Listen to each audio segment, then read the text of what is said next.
Silas Thorne was mending a hole in his roof. Or trying to. He was using mud and straw, and the persistent drizzle was turning his efforts into a slow, brown river that trickled down the inside wall of his hovel. He knew the rules of the village of Oakhaven. Rule 1. Pay your dues to Lord Peaton on time. A rule he broke every month. Rule 2. Keep your head down and your business to yourself. A rule he followed with the grim dedication of a monk. And especially Rule 3. The oldest rule of all. Monsters belong in the dark woods, and men belong by the hearth. Never mix the two. But when he went to the edge of the bog for more reeds and found a giant orc warrior collapsed in the mud, a small, terrified orc child huddled against her, he broke the most important rule of all. He knelt down, and that choice changed everything. The orc was huge. Even lying down, she seemed to take up the whole world. Her skin was the deep green of moss on an ancient stone, scarred and battered. A wicked-looking gash, black and swollen, ran down her thigh, and the leather armor she wore was torn and stained. In one massive hand, she clutched the hilt of a crude, heavy axe. The other was wrapped protectively around the child. A little boy with wide, frightened eyes the color of amber.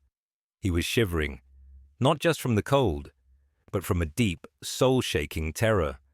Silas's heart hammered against his ribs. A death sentence. That's what this was. Harboring an orc, any orc, was a crime punishable by exile, or the stocks. Harboring a warrior, one who was clearly a deserter or a fugitive, was a quick trip to the gallows. Lord Peaton would probably officiate the hanging himself, just to make an example of him. He should have turned around. He should have run back to his pathetic, leaking hovel and pretended he saw nothing. That was the smart thing to do. That was the Oakhaven way. But then the little one, the boy, let out a tiny whimper. It wasn't a roar or a grunt like the stories said orcs made. It was the sound of a cold, hungry child. It was a sound Silas knew intimately. He felt it in his own bones. The ghost of 100 empty nights. He looked from the child to the unconscious mother. Her breathing was shallow, a ragged, painful sound. The wound on her leg was angry. The skin around it pulled tight and fever-bright. She wouldn't last the night out here. Neither would the boy. He took a hesitant step forward. The mud squelched under his worn-out boots. The child flinched, pressing himself deeper into his mother's side. He tried to look fierce, bearing a set of tiny, pointed tusks, but it was a pathetic display. He was just a child, a terrified child. "It's okay," Silas whispered, his voice hoarse. He held up his empty hands. "I'm not going to hurt you." The boy just stared, his amber eyes wide and unblinking. Silas knew he was making a terrible mistake, a life-ending mistake. His debt to Peaton was a mountain. His larder held half a stale loaf of bread and a few withered carrots. His roof was more hole than thatch. He had nothing, less than nothing. Offering help was an act of madness. He thought of the rusty key in his pocket. It was the key to the small cottage his parents had owned before the blight took the crops and the debt took the house. It was useless now, a lump of cold iron, but it was all he had left of them.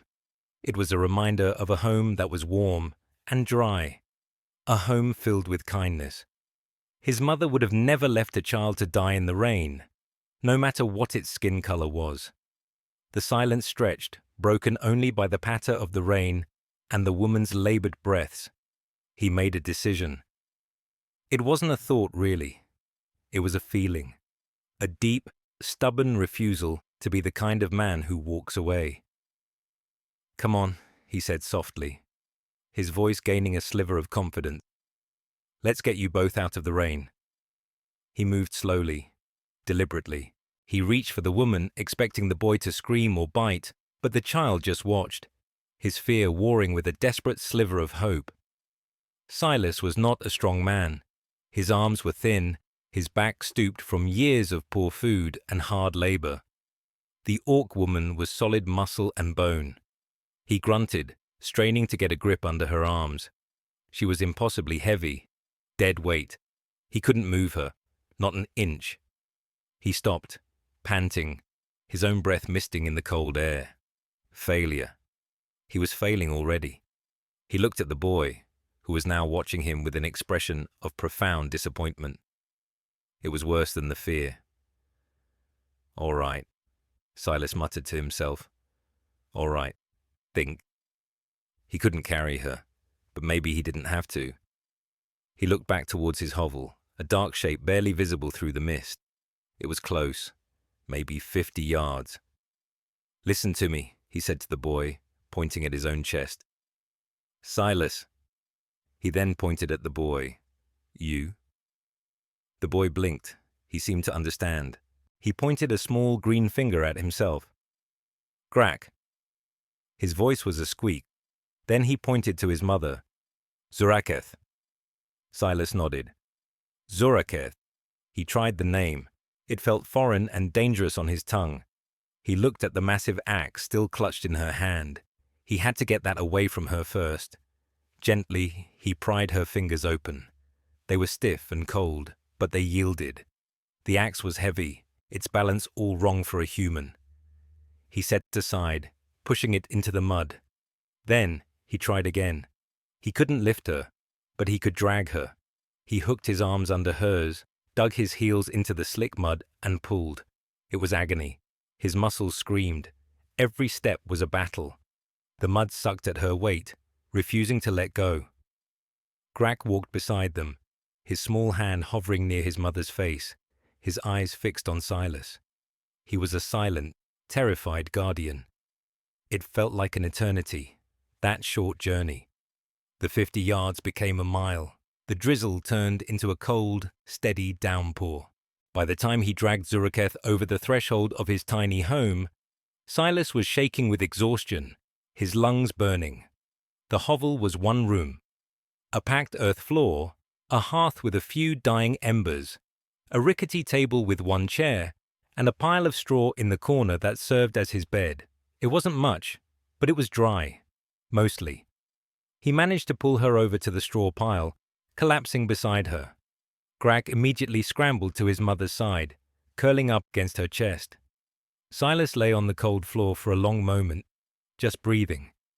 The smell of rain-on dust filled the small space, mingling with the scent of wet leather and something else, something wild and unfamiliar. He pushed himself up.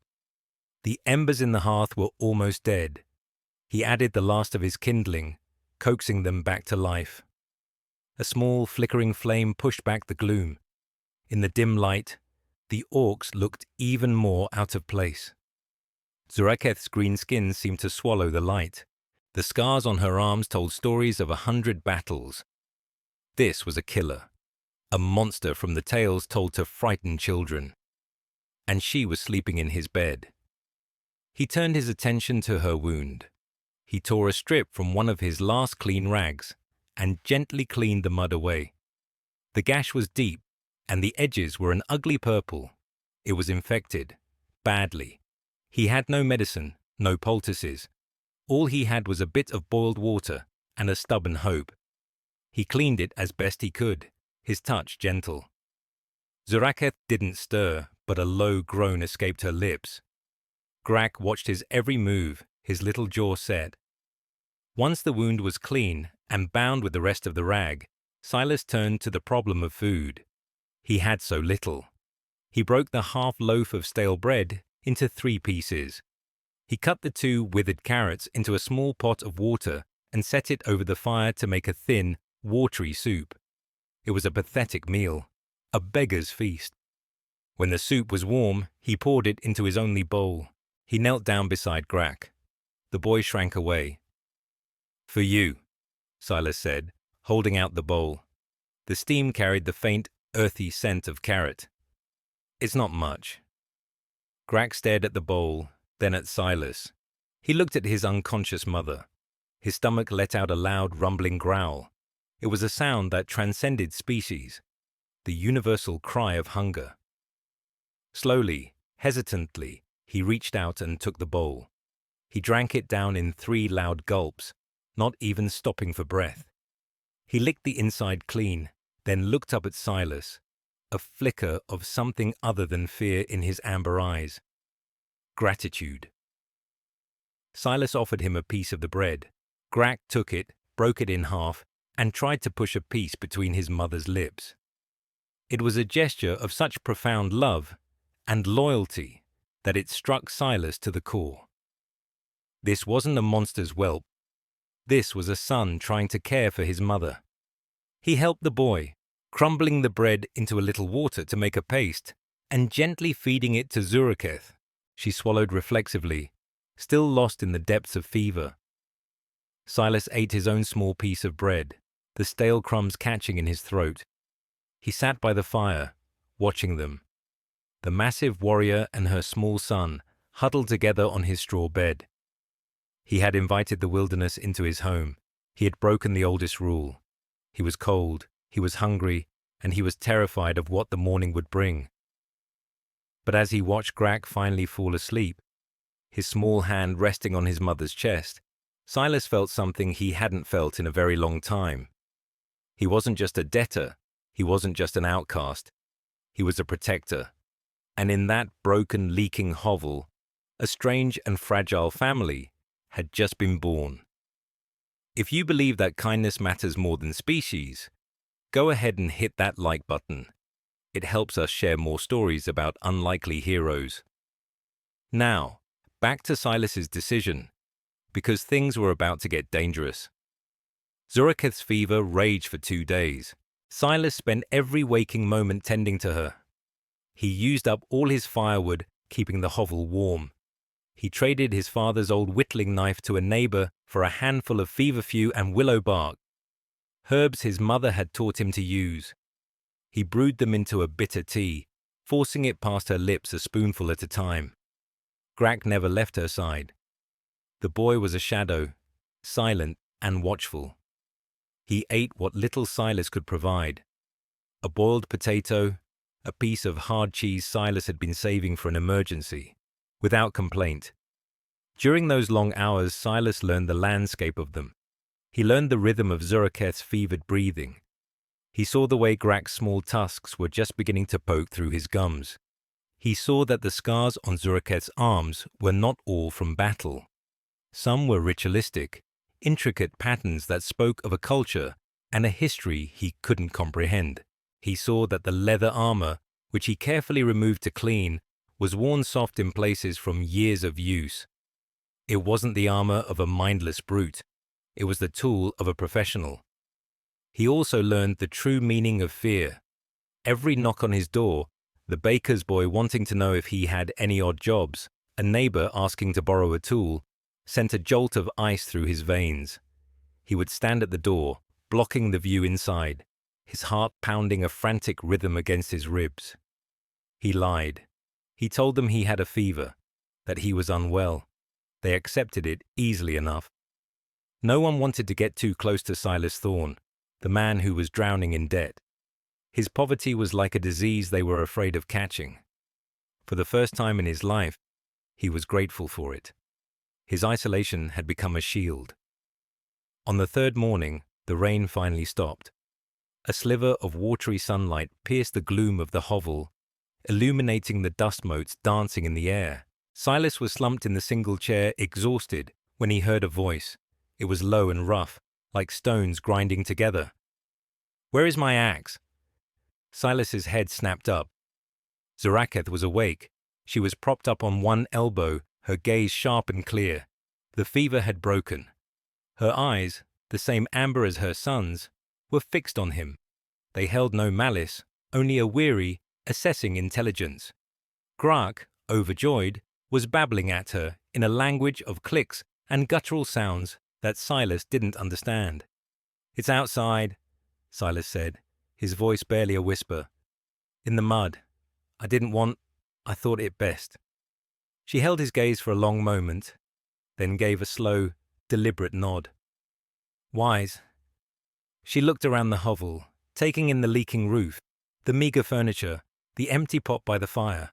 Her eyes lingered on the clean bandage on her leg. "You did this?" I did what I could," he stammered. "You fed my son." It wasn't a question. It was a statement of fact, a debt acknowledged. He was hungry, Silas said simply. Silence descended. It wasn't the tense, fearful silence of before. It was something else. A quiet space where an understanding was being built. Zuraketh swung her legs off the straw pile, testing her weight on her injured leg. She winced, but her jaw was set. She was a warrior.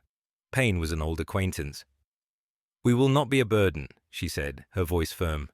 "I will hunt. Grak can gather wood." "You can't," Silas protested. "Your leg, and besides, if you're seen, we are more dangerous to you in here than I am to a deer out there," she countered, her logic impeccable. "Food is needed. Shelter must be earned. This is the code." And so their strange coexistence began. Zuraketh was as good as her word. Despite her limp, she was a force of nature. On the first day, she disappeared into the woods for an hour and returned with 2 plump rabbits. Silas hadn't eaten meat in months. She showed him how to skin them with a sharp flint, wasting nothing.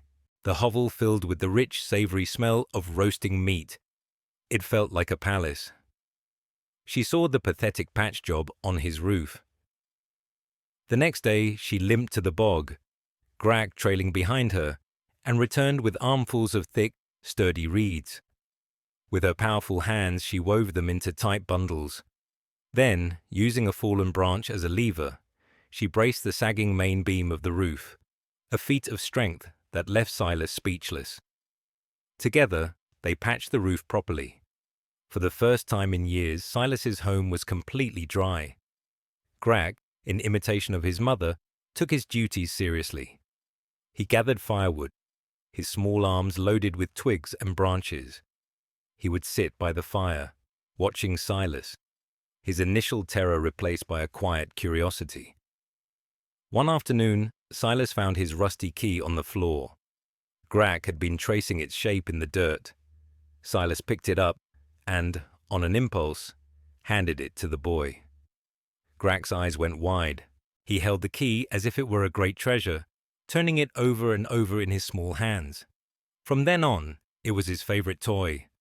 They fell into a rhythm, a domesticity that was both absurd and beautiful.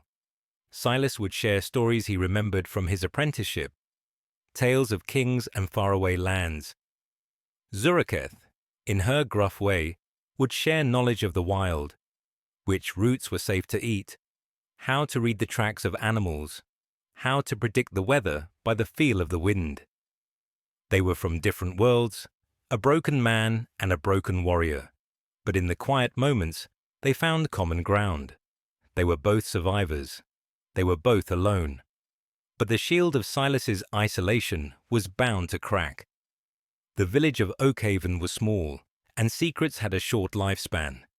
It happened a week after Zuraketh arrived. Old Man Hemlock, a sour-faced farmer whose lands bordered the woods, was out checking his snares when he saw her. He didn't see a mother gathering herbs with her child. He saw a monster, a green-skinned beast with tusks and an axe at her belt. He saw everything his fear had ever told him to see. He ran all the way to the village square, screaming about an orc invasion. Panic, that old familiar poison, spread through Oakhaven like a plague. People locked their doors. The village militia, a group of farmers, with rusty pitchforks and a few old swords, gathered nervously. And someone, inevitably, went to Lord Peton. The knock on Silas's door came that afternoon. It wasn't a timid tap. It was a hard, authoritative rap of a cane against wood. Silas's blood ran cold. He knew that sound. He opened the door a crack. Lord Peton stood there, flanked by 2 of his thuggish enforcers. Peton was a small man, meticulously dressed in a fine wool coat that seemed out of place in the muddy village. He had a thin, cruel mouth and eyes like chips of ice. In his hand, he carried his infamous ledger, his weapon of choice. "Thorn," Peton said, his voice smooth and oily. "A moment of your time." He didn't wait for an invitation, pushing the door open and stepping inside. His enforcers filled the doorway behind him. Peyton's eyes swept the single room, his lip curling in disgust at the poverty. Then his gaze fell upon Zuraketh and Grak, who stood near the hearth. Zuraketh had instinctively moved to place herself in front of her son, her hand resting on the hilt of her axe. The air in the hovel became thick, heavy with menace. "Well, well," Peyton said, a slow, predatory smile spreading across his face. "What have we here? The village is in an uproar about a monster in the woods, and here it is, making a nest in the home of my most delinquent tenant." "She's not a monster," Silas said, his voice shaking but firm. He stepped forward, placing himself between Peyton and his guests. It was a foolish, pathetic gesture, a twig standing against a storm. Peyton let out a short, humorless laugh. "Oh, Thorn, always the bleeding heart. It's a wonder you've survived this long." He opened his ledger, the sound of the leather cover creaking filling the silence. He ran a manicured finger down a page. "Let's see. Silas Thorn. Rent arrears, 8 months. Outstanding loan for seed grain, plus interest, a staggering sum. You are, to put it mildly, ruined." He snapped the book shut. "However, the law is clear. Harboring a non-human entity, particularly one of the hostile northern tribes, is a capital offense. But perhaps we can come to an arrangement." "What do you want?" Silas asked, his throat dry. "The creature, of course," Peyton said, gesturing dismissively at Zuraketh. "The magistrate will pay a handsome bounty for a live orc warrior. Enough to clear your debt, I should imagine. With a little left over, consider it a windfall, a reward for your civic duty." "No," Silas said. The word was small, but it was solid. Unbreakable. Peyton's smile vanished. "No? Do you understand your position, man? You are a breath away from a debtor's prison. This thing is your only way out. Give it to me, and the little one. I'm sure the magistrate's menagerie has room for 2. Zuraketh growled, a low, dangerous sound from deep in her chest. Her knuckles were white on the handle of her axe. "I said no," Silas repeated, his voice louder this time. He looked at Zuraketh, at Grak clutching her leg, at the newly patched roof above his head. This wasn't just a hovel anymore. It was a home. Their home. "They are under my protection." Peyton stared at him, his icy eyes filled with disbelief, which quickly curdled into rage. "Protection? You can't even protect your own pathetic life from the consequences of your incompetence. You are a fool, Thorn. A sentimental fool." He took a step back, his face a mask of cold fury. "Very well, have it your way. I will give you until the next full moon, 3 days. Find a way to pay me everything you owe, every last copper, or I will return with the militia. We will drag your pets out in chains, and we will throw you in the darkest hole I can find, and I will enjoy every moment of it." He turned and swept out of the hovel, his enforcers following him. The threat hung in the air, thick and suffocating. 3 days, an impossible deadline. The weight of the debt, which had been a constant, dull ache, was now a crushing, immediate force. Silas sank into the chair, his head in his hands. He had stood up to Peyton. He had chosen this strange, green-skinned family over his own survival. And in doing so, he had doomed them all. Zuraketh came and stood beside him. She placed a heavy hand on his shoulder. Her touch was surprisingly gentle. "You showed honor, Silas Thorn," she said, her voice quiet. "You defended your hearth. My people have a word for that. A bond forged not by blood, but by the sharing of salt and shadow. A heartwood bond. It cannot be broken." He looked up at her, at the fierce loyalty in her amber eyes. He looked at Grak, who came and shyly offered him the rusty key, as if the worthless piece of metal could somehow fix everything. In that moment the fear was still there, but it was no longer the only thing he felt. He felt the strength of her hand on his shoulder. He felt the trust in the boy's eyes. He felt the unbreakable strength of the heartwood bond. They were a family, and they would face the coming storm together. Can you believe they did that? If you're rooting for this strange family to survive, make sure you're subscribed to the channel. Comment below. Would you have opened your door? But hold on, because Lord Peton wasn't finished yet. The next 3 days were a blur of quiet desperation. The air in Oakhaven grew thick with fear and suspicion. Villagers who used to give Silas a curt nod now crossed the street to avoid him. Whispers followed him like ghosts. Orc lover, traitor, fool. The walls of prejudice, once invisible, were now solid stone, and he was on the wrong side. He felt the weight of every stare, every muttered comment. The kindness he had shown was being twisted into a weapon against him. Inside the hovel, the atmosphere was just as tense, but it was a different kind of tension. It was the taut silence of a war council. They had no money, no allies, nothing but the ticking clock of Peton's deadline. Silas tried to think of a solution, racking his brain for any forgotten asset, any person who might owe him a favor. But his life was a litany of debts, not credits. He had nothing. Zuraketh was a caged beast.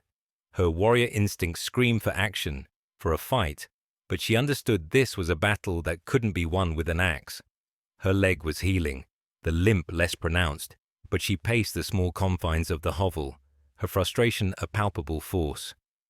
She saw the worry etched on Silas's face, the way he barely ate the food she provided, pushing his portion towards Grak instead. She saw the way his hands trembled when he thought no one was looking. "This debt," she said on the second night, her voice cutting through the heavy silence. "This Lord Peton, he rules by marks in a book?" "Yes," Silas replied, staring into the fire. "His ledger is law here. It says who owns what, who owes whom. He inherited it from his father. It's an ancient chain, and we are all bound by it. In my clan," Zuraketh said, her voice low, "debt is a matter of honor, a promise sealed in blood. It is paid, or the debtor dies with shame. This is different. This is a cage made of ink." "It's a cage all the same," Silas murmured. While they struggled, a new threat was gathering on the horizon, darker and more violent than even Lord Peton. Rumors travel far and fast on the roads, carried by merchants and mercenaries. The rumor of a scarred orc warrior and her child, seen near Oakhaven, was just one of many. But this particular rumor found its way to the ears of someone who was listening for it, someone who had been hunting for it. Thrathrak Skull Render. The name alone was enough to make hardened soldiers flinch. He was a warlord of a new breed, one who valued power over honor, conquest over tradition. Zuraketh had been one of his finest warriors, his blade daughter, until she had defied a direct order, an order to burn a village of human farmers who had refused to pay his exorbitant tribute. She had refused to slaughter innocents. For that act of honor, he had branded her a traitor and a deserter. Her defiance was a crack in the foundation of his tyranny, and he was obsessed with making an example of her. Her escape was a personal insult he could not abide. He and his war party, a dozen of his most ruthless riders mounted on massive, tusked boars, descended on the region like a storm. They were not subtle. They left a trail of fear and broken bodies in their wake. They were a force of pure, brutal violence, and they were heading directly for Oakhaven. On the morning of the third day, the day the full moon would rise and Peton's deadline would expire, the first sign of Thrathrak's arrival appeared. A farmer from the outlying homesteads stumbled into the village, pale and babbling, his arm broken. He spoke of giant riders on monstrous pigs, of a leader with a helm fashioned from a dragon's skull, asking questions about a green-skinned female. The description matched the whispers about Silas's pet. Panic exploded. This wasn't just about a single orc anymore. This was an invasion, a war party. The villagers' fear of Zuraketh was instantly dwarfed by their terror of Thrathrak, and in their panicked minds, The two became one and the same. Silas Thorne hadn't just harbored a monster. He had brought a plague down upon them all. Lord Peton saw his opportunity. This was perfect. Better than he could have planned. He didn't even need the militia now. He could use the warlord. He sent riders out to meet Thrathrak, not to fight, but to parley, to offer a deal, the traitor he was looking for in exchange for the village's safety. The confrontation happened in the village square as the sun began to set, painting the sky in bloody shades of orange and purple.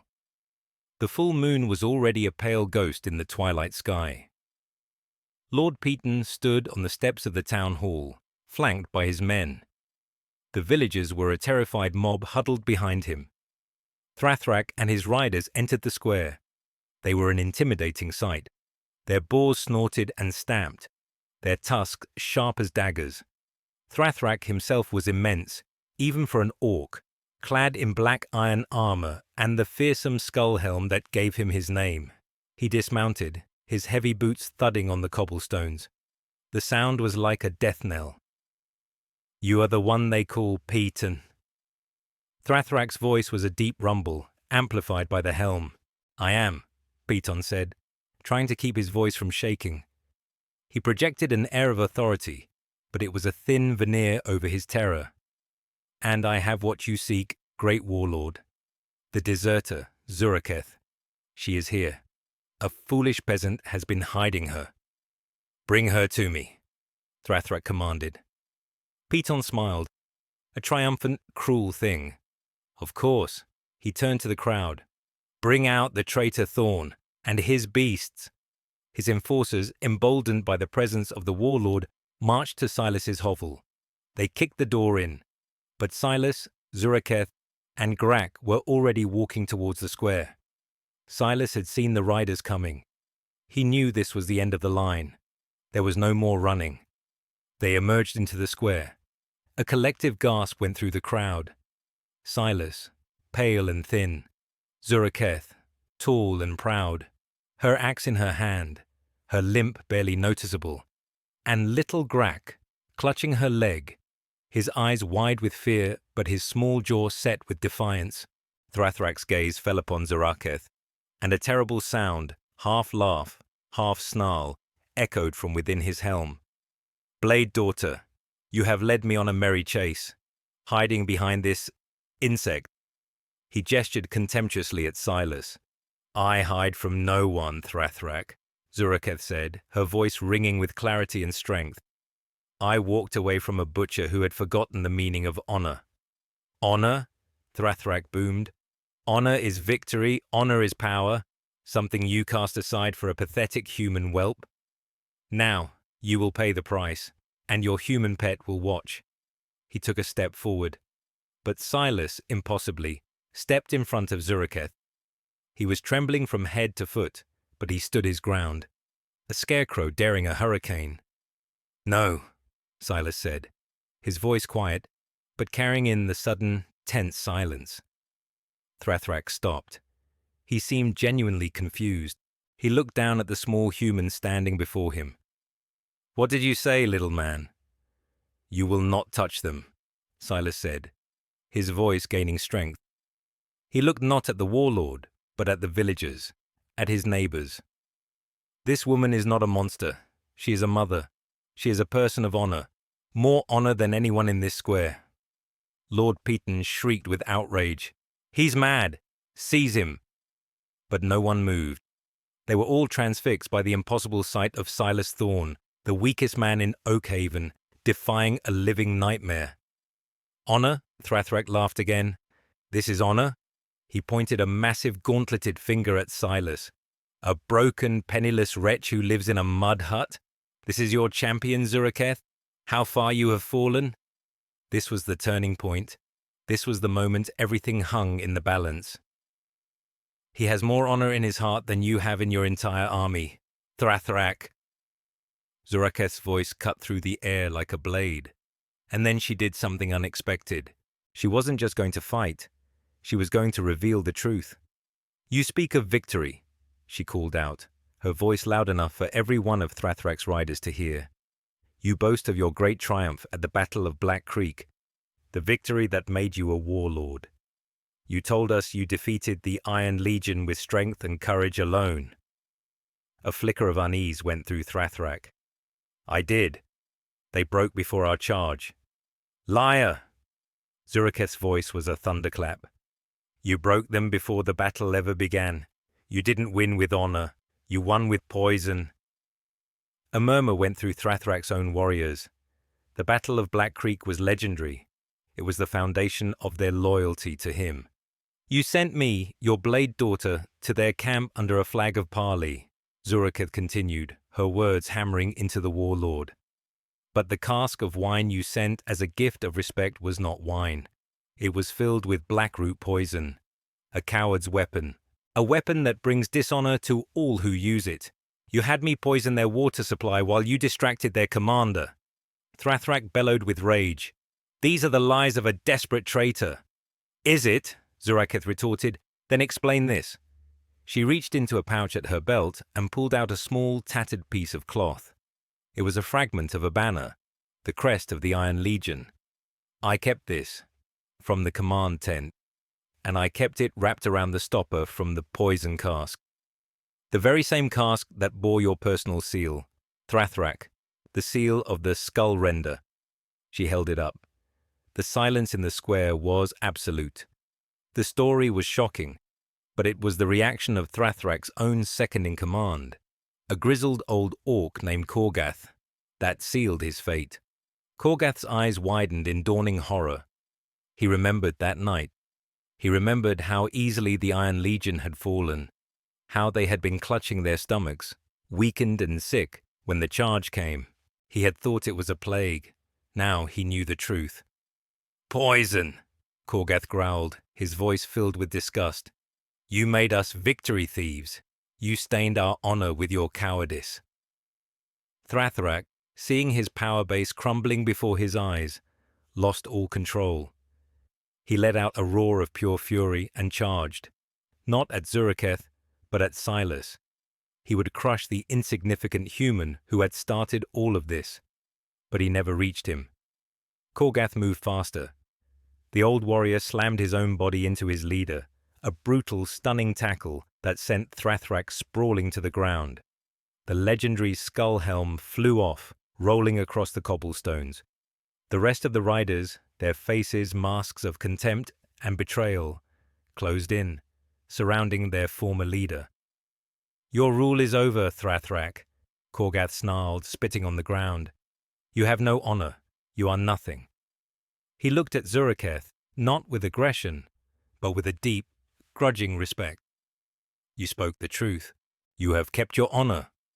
Thrathrak was disarmed and bound by his own men. They did not kill him. That would have been too easy. They tied him to his own boar, facing backwards, and drove him out of the village, an exile, a warlord stripped of his power, defeated not by a sword, but by the truth.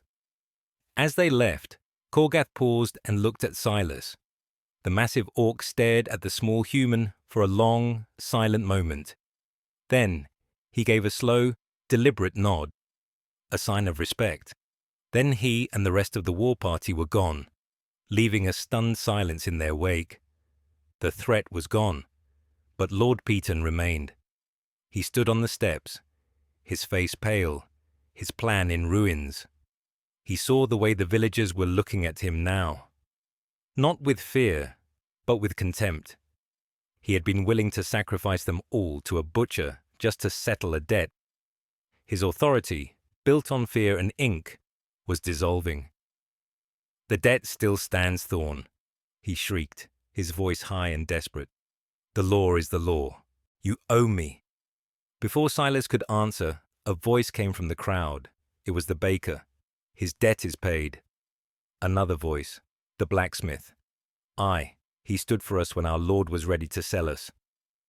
Old Man Hemlock, the very farmer who had raised the alarm, stepped forward, his face filled with shame. I was wrong, he said, his voice rough. I saw a monster, but I was the one who was blind. He looked at Silas. That roof Zuriketh fixed for you. She used reeds from my land. Consider them a gift, no debt. One by one, the villagers began to speak. The woman Silas had traded his knife to for herbs brought him a basket of fresh bread and a wheel of cheese. The blacksmith offered to mend his tools for free. The baker forgave his long-standing tab. It was an avalanche of small kindnesses, each one chipping away at the mountain of debt in Piton's ledger until it was nothing but dust. They were paying a debt of honor, a debt to the man who had reminded them what courage looked like. Lord Piton stood there, his ledger now just a useless book, his power gone. He turned and fled into the town hall, the jeers of his own village following him. His reign of fear was over. In the center of the square, Silas stood, bewildered, as the villagers surrounded him, not with torches and pitchforks, but with offers of help and words of apology. He looked at Zuraketh, who was watching with a small, rare smile on her face. Grach, no longer afraid, let go of his mother's leg and ran to Silas, hugging him tightly around the knees. He pressed the rusty key back into Silas's hand. Silas looked down at the key, the worthless object that had been a symbol of everything he had lost. But now, it felt different. It wasn't about a lost past anymore.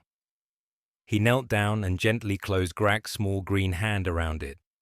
It was a key to a future where a leaking hovel could become a home, where outcasts could become a family, where different didn't mean enemy.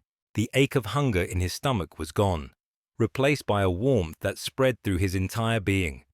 The dampness of poverty was finally beginning to dry up, replaced by the light of a new dawn. And that is how a poor human and an honorable orc proved that family is a choice, not blood. If this story touched your heart, please smash that like button. Subscribe and turn on notifications for more stories about compassion overcoming fear. Share this with someone who needs a reminder that even a rusty key can open a future. Thanks for watching.